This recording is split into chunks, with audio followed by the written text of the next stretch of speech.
Hello students, welcome back. So now we are on the threshold of your 5th semester. We have one chapter remaining in our fourth semester, General English textbook, Spectrum. That is an essay called Jamaican Fragment by A.L. Hendricks. Okay. This chapter is included in the third module, Nation and its Boundaries. Okay. As you know, in that module we dealt with a couple of poems and short stories, okay, all having to do with the themes of nation, okay, nationhood, how different peoples, how they develop their national identities, their collective identities, okay. So this essay is the last piece in that module, okay, and it is a narrative essay. Okay, not a short story or poem, but an essay. But a narrative essay means what? You might have studied in your second semester, a narrative essay, descriptive essay, okay, in that semester. So narrative essay means something that narrates an event. Yes, a sequential recording of an event. Okay, so this is a narrative essay. And it's also a personal essay because it deals with a personal experience of the author. Okay, so before going into all that, let's have a brief introduction about the author, A.L. Hendricks. Okay, Arthur Lanier Hendricks, that is his full name.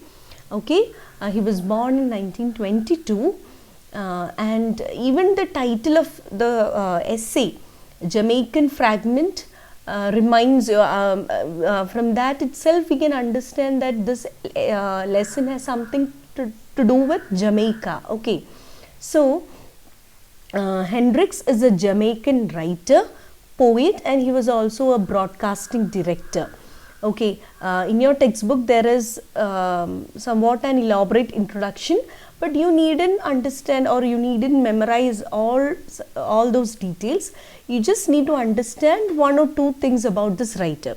At first we can go through this introduction and then I'll say which are the 2 or 3 points that you have to understand or that you have to write for your exam. Okay, so he worked as a broadcasting director for many broadcasting companies, and he was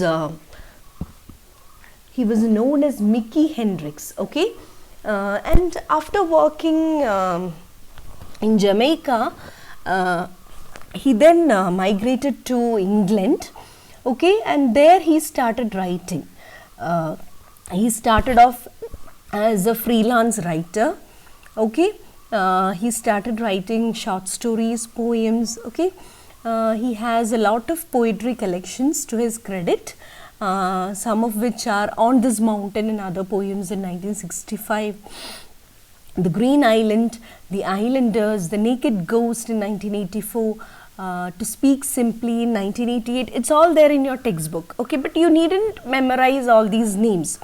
Just understand that he has written a lot of poetry collections.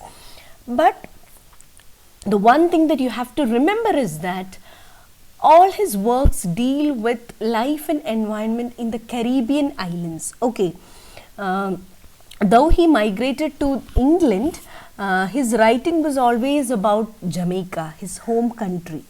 Okay, Jamaica, we know Jamaica is a Caribbean country.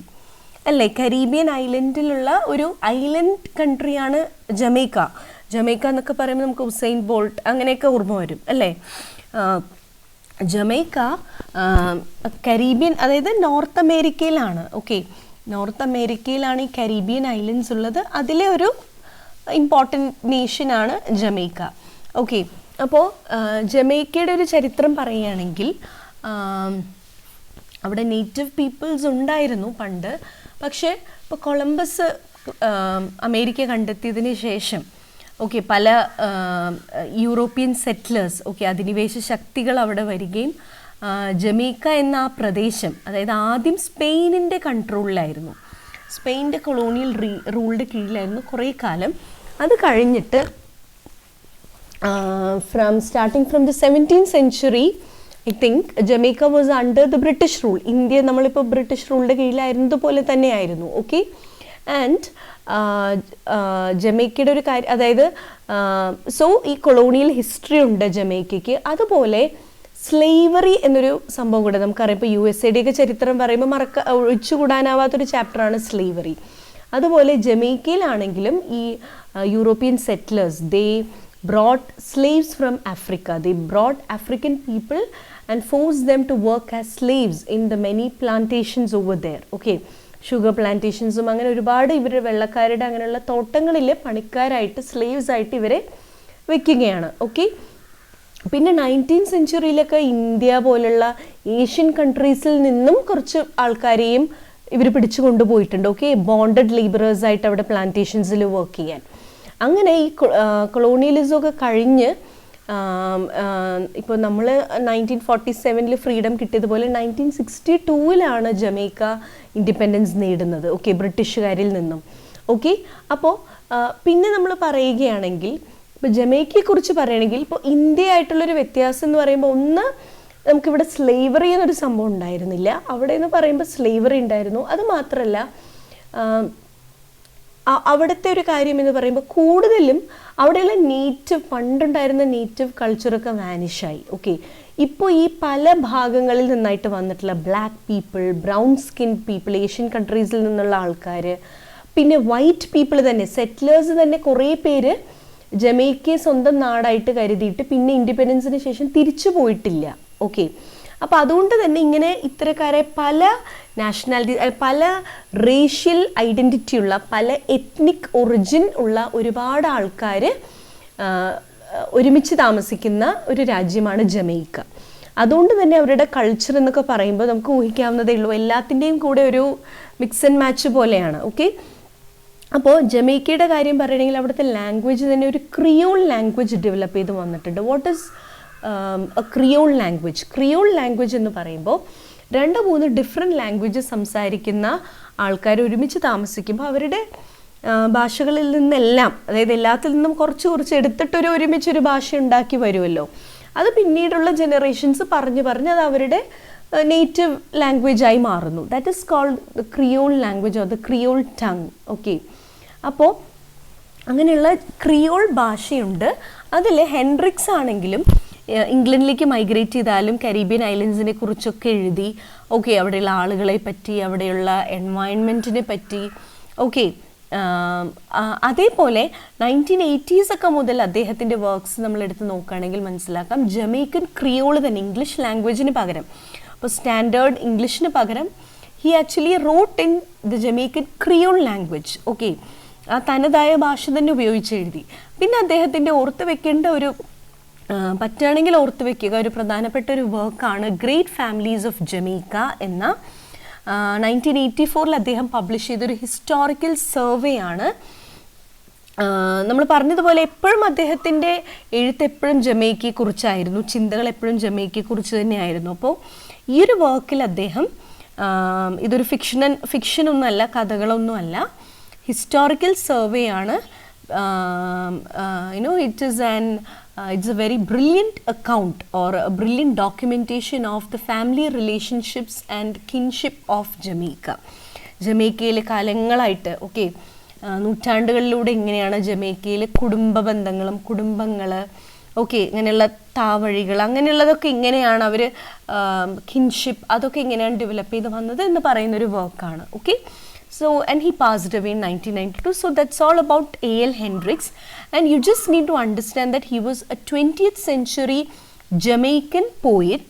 Okay, he migrated to England, then he was a writer of poems and short stories, and just understand that all his writings, most of his writings had to do with Jamaica. Okay, Jamaica, the Jamaican people, their culture. Okay, and if possible try to remember Great Families of Jamaica, the historical survey that he published in 1984. Clear? Okay, so let's move on to the next slide. This is racism in the Jamaican context. In your textbook you can see that after the biography of the author, There we are provided with an introduction into this chapter. The first paragraph of that portion deals with racism in general. Racism അതെന്താണ് നമുക്കറിയാം അല്ലേ, വംശീയത അതെന്താണ്, അതായത് അപ്പം നിങ്ങൾക്ക് അറിയുന്ന general കാര്യങ്ങളാണ് അവിടെ ഉള്ളത്. ബട്ട് ട്രൈ ടു അണ്ടർസ്റ്റാൻഡ്, അതായത് ഓർത്ത് വെക്കാൻ ശ്രമിക്കുക എക്സാം പോയിന്റ് ഓഫ് വ്യൂവിൽ. നമുക്കറിയാം റേസിസം എന്നൊക്കെ പറയുമ്പോൾ discrimination on the base of skin colour അല്ലേ. These are in turn based on hegemonic myths of white supremacy. അതായത് അല്ലേ, നമുക്കറിയാം വൈറ്റ് സ്കിൻ ആയിട്ടുള്ള ആൾക്കാരാണ് സുപ്പീരിയർ എന്നും അതുപോലെ ബ്ലാക്ക് അല്ലെങ്കിൽ ബ്രൗൺ സ്കിൻഡ് ആയിട്ടുള്ള ആൾക്കാർ ഇൻഫീരിയർ ആണെന്നും അതുകൊണ്ട് തന്നെ വൈറ്റ് ആൾക്കാരുടെ language, culture, ways of living എല്ലാം സുപ്പീരിയർ ആണെന്നും അതുപോലെ ബ്ലാക്ക് അല്ലെങ്കിൽ ബ്രൗൺ ആയിട്ടുള്ള ആൾക്കാരുടെ ഇൻഫീരിയർ ആണെന്നും ഉള്ള ഒരു മൊത്തത്തിലുള്ളൊരു തെറ്റിദ്ധാരണ അല്ലേ. That is racism. ഒരു കലക്റ്റീവ് അംനീഷ്യ എന്നൊക്കെ പറയുന്ന പോലെ ഒരു കലക്റ്റീവായിട്ടുള്ളൊരു മിസ്അണ്ടർസ്റ്റാൻഡിങ് അല്ലേ, കാലങ്ങളായിട്ട് തുടർന്നു പോരുന്ന. ഓക്കെ, അതാണ് റേസിസം. നമുക്കിവിടേക്കുള്ള കാസ്റ്റ് സിസ്റ്റത്തിൻ്റെ ഈവിൽ പോലെയുള്ളത് തന്നെയാണ് റേസിസം. അത് പല സാമൂഹിക പ്രശ്നങ്ങളിലേക്കും ഹ്യൂമൻ റൈറ്റ്സ് വയലേഷൻസിലേക്കും ഒക്കെ നയിക്കും. നമുക്കറിയാം ഇന്നും ഒരുപാട് കേസസ് ഉണ്ട് അല്ലേ. അപ്പോൾ hegemonic myths of white സുപ്രിമസി. Hegemonic എന്ന് പറയുമ്പോൾ എന്താണ്, തട്ടായിട്ട് ഈ ശ്രേണികളായിട്ട്, അതായത് വൈറ്റ് ആണ് സുപ്രീം, വൈറ്റ് ആണ് സുപ്പീരിയർ എന്ന മിത്തുകളാണ്. ഓക്കെ, അങ്ങനെയുള്ള ഉണ്ടാക്കപ്പെട്ടിട്ടുള്ള കഥകളാണ്. ഇവർ വലിയവരാണെന്നും ഇവർ മുന്തിയവരാണെന്നും അവരത്ര പോരാ അങ്ങനെയുള്ളത്. Okay, it's something that all of us know. നമ്മൾ എഴുതാൻ വേണ്ടി നിങ്ങൾ എക്സാം പോയിന്റ് ഓഫ് വ്യൂവിൽ ഈ 1-2 പോയിന്റ്സ് ഒന്ന് ശ്രദ്ധിച്ച് വെക്കുക. ഓക്കെ, സോ ഇനി നമ്മൾ പഠിക്കാൻ പോകുന്നത് ജമൈക്കൻ കോണ്ടെക്സ്റ്റിലുള്ള ഒരു റേസിസത്തിൻ്റെ അനാലിസിസ് ആയതുകൊണ്ട് നമ്മൾ നേരത്തെ പറഞ്ഞതുപോലെ ജമൈക്കയിൽ ഒരുപാട് റേഷ്യൽ ആൻഡ് എത്നിക് ഐഡൻറ്റിറ്റീസ്, ഒരുപാട് ഡൈവേഴ്സിറ്റി, ഒരുപാട് അല്ലേ റേഷ്യൽ, പല ഡിഫറെൻറ്റ് റേഷ്യൽ ഒറിജിൻസിലുള്ള ആൾക്കാർ കോഎക്സിസ്റ്റ് ചെയ്യുന്നൊരു രാജ്യമാണ് ജമൈക്ക എന്ന് നമ്മൾ പറഞ്ഞു. ഇപ്പോൾ ജമൈക്കയിലൊക്കെ ഇപ്പോൾ ഇൻഡിപെൻഡൻസിനൊക്കെ ശേഷം ജമൈക്ക അവർ അവകാശപ്പെടുന്നത് കുറേയൊക്കെ ഒരു ഐഡിയോളജിക്കലി റേസ്ലെസ് സൊസൈറ്റിയാണ്, റേസ് ഇല്ലാത്ത റേസ്ലെസ് സൊസൈറ്റിയാണ് ഞങ്ങളുടേത്. അപ്പോൾ ആ കൺട്രിയുടെ നാഷണൽ മോട്ടോ തന്നെ out of many one people എന്നാണ്, ഒരുപാട് പേരിൽ നിന്നും ഉണ്ടായ പക്ഷെ എന്നാൽ എല്ലാവരും ഒരൊറ്റ ജനതയായി നിൽക്കുന്നു എന്നുള്ളതാണ്. അപ്പോൾ നമ്മൾ പറഞ്ഞതുപോലെ ഇപ്പോൾ സ്ലേവ്സ് ആയിട്ടുള്ളവരുടെ കുടുംബങ്ങൾ ഇന്ന് അവിടെ ഉണ്ട്. ഓക്കെ, അതുപോലെ വെള്ളക്കാരും തന്നെ ഇപ്പോൾ ഫ്രീഡത്തിന് ശേഷം പോവാതെ ജമൈക്കയിൽ തന്നെ സെറ്റിലായവരുണ്ട്. അങ്ങനെ ഇവരൊക്കെ ഒരു ഇതുപോലെയുള്ള ഇൻ്റർ മാരേജസിലൂടെ അവരുടെ ഓക്കെ അങ്ങനെയാണ് ഈ ക്രിയോൾ ഫാമിലീസൊക്കെ ഒരുപാട് ഉണ്ടാവുന്നത്. അപ്പോൾ ഒരു ഇൻ്റർ കൾച്ചറൽ കോ എക്സിസ്റ്റൻസ് അവിടെ ഉണ്ട്. എന്നാൽ still racism exists as a psychic and social residue. Okay, അവരുടെ മനസ്സിൽ ഇപ്പോഴും അതിൻ്റെത് ബാക്കിയുണ്ട്. അതുകൊണ്ട് തന്നെ പലപ്പോഴും സ്കിൻ കളറിനെ ബേസ് ചെയ്ത് പ്രോബ്ലംസും ഉണ്ട്. ഓക്കെ, ഈ ലെസണിൽ എങ്ങനെയാണ് വരുന്നത് നമുക്ക് നെക്സ്റ്റ് വീഡിയോയിൽ നോക്കാം. റേസിസത്തിൻ്റെ ഏത് തരത്തിലുള്ളൊരു ഇമേജാണ് ജമൈക്കയിലുള്ളത് എന്നാണ് ഓതർ ഇവിടെ കാണിക്കുന്നത്, നമുക്ക് നോക്കാം. ഓക്കെ, എനിവേ ഇൻ ജനറൽ പറയുകയാണെങ്കിൽ this essay deals with Jamaica as a mixed race country renegotiating racial identities. പല വിധത്തിലുള്ള ഓക്കെ, ഇപ്പോൾ ഇത് തന്നെ നമ്മൾക്കിപ്പോൾ ബ്ലാക്ക്, വൈറ്റ്, ബ്രൗൺ എന്ന് വെറും 3ആയിട്ടും ക്ലാസിഫൈ ചെയ്യാൻ പറ്റില്ല. കാരണം ഇപ്പോൾ ബ്ലാക്ക് പീപ്പിൾ തന്നെയാണെങ്കിലും ഒരുപാട് ആഫ്രിക്കയിൽ തന്നെ പല സ്ഥലത്തുനിന്നുള്ള പല ഒറിജിനുള്ള ആൾക്കാർ ഇവിടെ ഉണ്ട് ജമൈക്കയിൽ. ഓക്കെ, അപ്പോൾ അതുകൊണ്ട് തന്നെ ഒരുപാട് ഐഡൻറ്റിറ്റീസ് അവിടെ വരുന്നുണ്ട്. അപ്പോൾ റേഷ്യൽ ഐഡൻറ്റിറ്റീസിനെയൊക്കെ പുതിയ കാലത്ത് എങ്ങനെ ജമൈക്ക എന്ന മിക്സ് റേസ് കൺട്രി റീഡിഫൈൻ ചെയ്യുന്നു, റീനെഗോഷിയേറ്റ് ചെയ്യുന്നു. Okay, that forms the crux of this essay. അത് ഒരു നെറേറ്റീവ് എസ്സേ ആണ്. A.L. ഹെൻഡ്രിക്സ് എന്ന റൈറ്റർ അദ്ദേഹത്തിൻ്റെ ഒരു ഡേ ടു ഡേ എക്സ്പീരിയൻസിൽ അദ്ദേഹം നേരിൽ കണ്ട ഒരു ചെറിയൊരു സംഭവത്തെ ആസ്പദമാക്കി എഴുതിയതാണ്. Okay, so will deal with it in the next video. So thank you. Okay, thank you.